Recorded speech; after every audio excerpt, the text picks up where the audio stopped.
हर हर महादेव, जय शिव शंकर। भगवान भोलेनाथ की कृपा हम सब पर बनी रहे। आज बात करते हैं त्रयोदशी व्रत कथा और बृहस्पतिवार की प्रदोष व्रत कथा। गुरु प्रदोष व्रत कथा के बारे में हम आपको बता चुके हैं और आज बताएंगे शुक्र प्रदोष व्रत कथा। अब तक जो हमने वीडियो डाल चुके हैं वो हैं रवि प्रदोष व्रत कथा, सोम प्रदोष व्रत कथा, मंगल प्रदोष व्रत कथा, बुध प्रदोष व्रत कथा और बृहस्पति प्रदोष व्रत कथा अब तक हो चुकी है।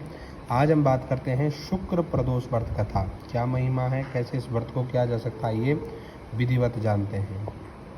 सबसे पहले मैं आपको विधि बताते चलूँ कि क्या विधि रहती है। तो विधि यह है कि सुबह व्रत लेना है, संकल्प के साथ में भगवान शिव जी को आपने बांध देना है कि आज मैं शुक्र प्रदोष व्रत कथा को कर रही हूँ और किस लिए कर रही हूँ पहले अपनी मन इच्छा आपने कह देनी है।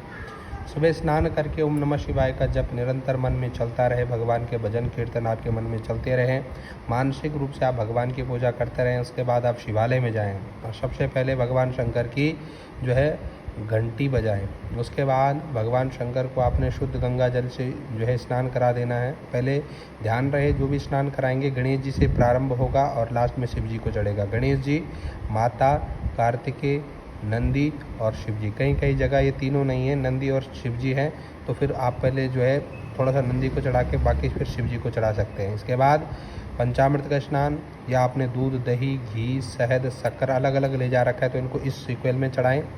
उसके बाद वापस शुद्ध जल से स्नान करवा दें। उसके बाद सबको एक एक मौली का टुकड़ा चढ़ा दें। उसके बाद सबको जो है माता को छोड़कर सबको सफ़ेद तिलक लगाएं, माता को जो है लाल तिलक लगा दें। उसके बाद माता के लिए अगर आपने श्रृंगार ला रखे हैं तो वो चढ़ा सकते हैं माता, और बाकी सबको फल चढ़ाएं, मिठाई चढ़ाएं और उसके बाद लौंग, इलायची या पान का पत्ता आपने ला रखा वो चढ़ा दें, फूल माला चढ़ा दें, भांग, धतूरा, बेलपत्र, ये सब आप जो है आर्क के पत्ते ये जो है आप चढ़ा दें। उसके बाद आप सुबह के समय भगवान के जो दीपक जलाया हो आपने पहले, उस दीपक से आरती घुमा दें। और ये जो है सामान्य सी क्रिया है प्रदोष व्रत कथा को जो है पूजन कैसे करें। ये सुबह का समय है, दिन भर भगवान का नाम लेकर शाम के समय में एक घी का दीपक घर से ले जाना है। एक किताब या पुस्तक अगर आपके पास नहीं है तो आपने ये वाली वीडियो देख लेनी है और वहाँ पे सुन लेनी है इस कथा को। और कथा सुनने के बाद आपने खीर एक कटोरी पे घर से ले जाना है और खीर भगवान भोलेनाथ को भोग लगाना है 5 बार। एक बर्तन पे आपने खीर रखनी है और एक बर्तन खाली रखना है। यहाँ से उठाना है भोग, भगवान भोलेनाथ को लगाकर आपने अपनी खाली कटोरी पे से 5 बार चढ़ाते चले जाना है। अगर आपको संतान की प्राप्ति, संतान की इच्छा है तो आपको ये खीर किसी को नहीं बांटनी है। अगर आप चाहते हैं मेरी संतान अच्छी रहे तो आप अपनी संतान को ये खीर भोग सकते हो। अलग अलग तरीके से आपने जिस प्रकार से आपकी मांग है उस हिसाब से आपने इस व्रत को खोल देना है। लेकिन अगर आप संतान चाह रहे हैं तो केवल पति पत्नी ही इस खीर को खाएं। बाकी और कोई भी इच्छा है तो आप अपने परिवार के साथ में या जिसके लिए आप ये व्रत कर रहे हो उसको आप करवा सकते हैं। जिसकी शादी नहीं हो रही वो भी इस व्रत को कर सकते हैं। तो आइए देखते हैं शुक्र प्रदोष व्रत कथा। शुक्र त्रयोदशी व्रत पूजा विधि सोम प्रदोष व्रत के समान ही है। इसमें श्वेत रंग मतलब सफ़ेद रंग की खीर जैसे पदार्थ का सेवन करने का बड़ा ही महत्व है। इसके बाद सूजी बोलते हैं प्राचीन काल पुराने समय की बात है कि एक नगर में 3 मित्र थे। तीनों में ही घनिष्ठ बहुत ही जो है अच्छे मित्र थे। उनमें से एक राजकुमार, दूसरा ब्राह्मण, तीसरा सेठ था।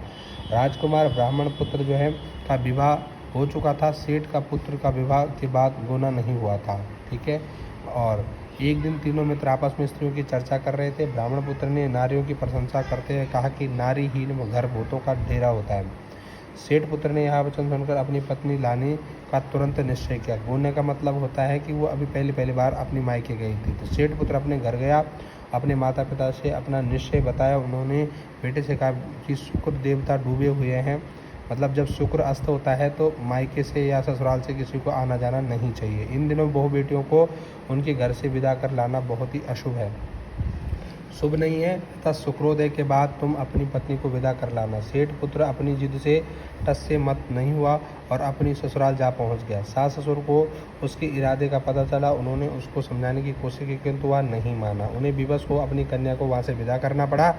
ससुराल से जैसे ही विदा होकर पति पत्नी नगर से बाहर निकलते हैं उनकी बैलगाड़ी का पहिया टूट गया, एक बैल की टांग टूट गई, पत्नी को भी काफ़ी चोट आ गई। सेठ पुत्र ने आगे चलने का प्रयत्न जारी रखा, तभी डाकुओं से भेंट हो गई।